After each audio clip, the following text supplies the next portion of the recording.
Hello, welcome back again. সবার কি অবস্থা? সবাই কেমন আছেন? আশা করছি আপনারা সকলে অনেক ভালো আছেন এবং সুস্থ আছেন। চলে এলাম লোগো ডিজাইন নিয়ে তৈরি করা সিরিজের সম্পূর্ণ নতুন আরও একটি ভিডিও নিয়ে। আজকের এই ভিডিওতে আমি আপনাদের লোগো ডিজাইন সম্পর্কে এমন একটা টিপস শেয়ার করব যে টিপসের মাধ্যমে আপনি কিন্তু একই পদ্ধতি অ্যাপ্লাই করে আপনি অনেক ধরনের বা মাল্টিপল ধরনের লোগো ডিজাইন কিন্তু করতে পারবেন।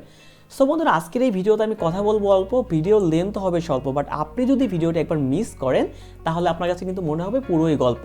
তো চলুন কথা না বাড়িয়ে সরাসরি আমরা আমাদের কাজে চলে যাই এবং সেখান থেকে দেখে নিই যে কীভাবে আপনি এই ধরনের লোগোগুলোকে খুব সুন্দর ওয়েতে করতে পারবেন। তো সিম্পলিভাবে এই ধরনের লোগোগুলোকে তৈরি করার জন্য আমরা সিম্পলি কী করবো দেখুন, এইখানে জাস্ট আমরা একটা ইলিস্ট ড্র করে নিব। তো শিফট এবং অল্টার প্রেস করে ধরবেন যাতে করে আপনাদের ইলিস্টটা পুরোপুরিভাবে ড্র হয়। তো বৃত্তটা তৈরি করার পর এবার আপনি সিম্পলিভাবে কী করবেন দেখুন, এইখান থেকে সিম্পলি পেন টুলটাকে সিলেক্ট করবেন। সো দেখুন, আপনি এখানে যে কোনো ধরনের ডিজাইন দিতে পারেন, জাস্ট আপনি পেন টুলটাকে সিলেক্ট করে এর উপর দিয়ে আপনি যে কোনো ওয়েতে আপনি ড্রা করবেন। সো সিম্পলিভাবে ড্রাগ করার জন্য আমরা কী করতে পারি, সাপোজ ধরুন আমরা এইখান থেকে সিলেকশন শুরু করতে পারি। সো আমরা কী করবো ধরুন এইখানে সিলেকশন করলাম, দেন আমরা কী করবো সাপোজ ধরুন আমরা এইখানে সিলেকশন করলাম, দেন আমরা কী করতে পারি, সাপোজ ধরুন আমরা এই পয়েন্টে এইখানে নিতে পারি। নেওয়ার পর এবার আমরা কী করবো দেখুন, একটু এইখানে জাস্ট ক্লিক করে দেবো। দেখুন এইখানে আমরা ক্লিক করলাম। সো এইখানে ক্লিক করে জাস্ট আমরা এখানে মাইনাস করে দিলাম, দেন আমরা কী করলাম এইখানে ক্লিক করলাম, ক্লিক করে জাস্ট আমরা ধরুন এই পয়েন্টটাকে নিয়ে এই পয়েন্টটাকে ধরুন আমরা এইভাবে নিব, নেওয়ার পর সাপোজ ধরুন আমরা এটাকে এইভাবে মিশিয়ে দিতে পারি, বা আপনি কী করতে পারেন দেখুন এইখান থেকে নিয়ে জাস্ট আপনি এইভাবে মিশিয়ে দিতে পারেন। সো মিশিয়ে দিলে কী হলো দেখুন, আমাদের কিন্তু এখানে একটা জিনিস তৈরি হয়ে গেল। তো সিম্পলিভাবে এটাকে তৈরি করার পর এবার যদি আপনাদের কখনো কোথাও প্রবলেম মনে হয়, সাপোজ ধরুন এইখানে যদি আমাদের প্রবলেম মনে হয়, আমরা সিম্পলি এখানে যে ডিরেক্ট সিলেকশন টুলটাকে সিলেক্ট করবো, জাস্ট এটাকে ধরে আমরা একটু ড্রাগ করে দেবো। সো ড্রাগ করার পর দেখতেই পাচ্ছেন এখানে কিন্তু কোনো ধরনের কোনো প্রবলেম আর নেই।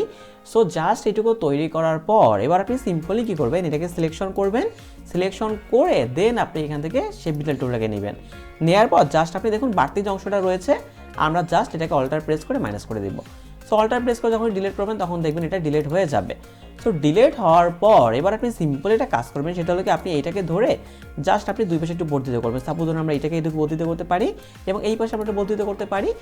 তাহলে আপনি দেখতে পাচ্ছেন এখানে কিন্তু এটা 3D টাইপের জিনিস তৈরি হচ্ছে।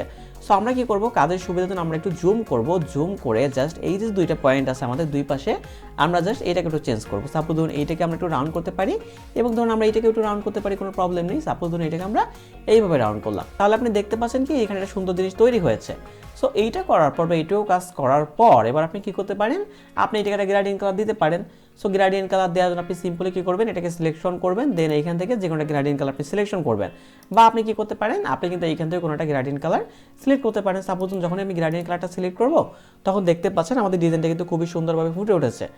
সো আপনি কিন্তু এইভাবে করে আপনি কিন্তু খুবই সুন্দর এবং চমৎকার হতে কিন্তু মাল্টিপল টাইপের ডিজাইন করতে পারেন। এবং আপনি কী করতে পারেন, সাপোজ ধরুন আমি এইভাবে এঁকেছি, বা আপনি দেখবেন আমি থাম্বনেইলে কিন্তু অনেক ধরনের জিনিস দেখিয়েছি। তো আপনি কী করতে পারেন, সেইভাবে আঁকতে পারেন, আপনি চাইলে অন্যভাবেও আঁকতে পারেন।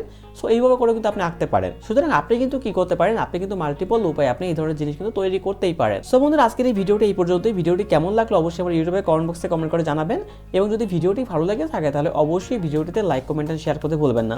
সো বন্ধুরা, এতক্ষণ আমার সাথে ধৈর্য সহকারে থাকার জন্য আপনাদের অসংখ্য অসংখ্য অসংখ্য ধন্যবাদ।